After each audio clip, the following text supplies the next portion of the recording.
So there's a book that came out years ago called Hind's Feet in High Places. I don't know if anybody's ever heard of it.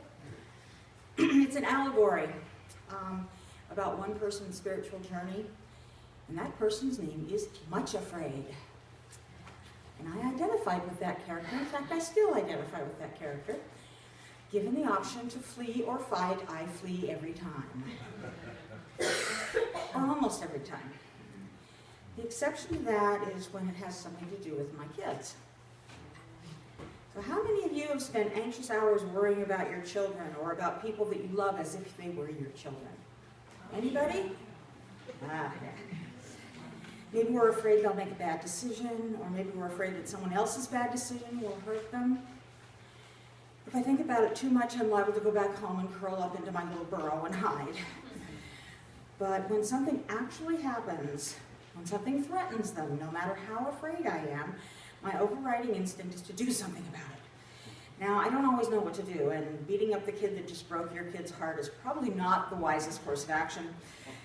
But at the very least, I end up praying about it.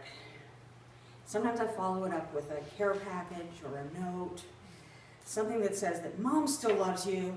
Okay, I'm not your soulmate, but Mom still loves you. It doesn't feel like enough, but that's what I can do. We're told that God loves us like a mother. Does God spend sleepless nights over us? I don't know if God feels fear, although I'm sure Jesus did. But God must recognize fear, otherwise why would he have angels greet people with, "Be not afraid," instead of, "Hi, how you doing?" And I do know that God sends little care packages sometimes.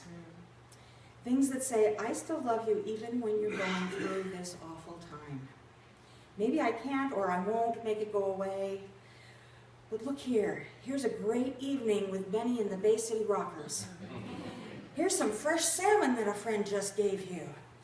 Here's a beautiful sunset or an unexpected evening of good food and drink with folks that care about you and that you care about."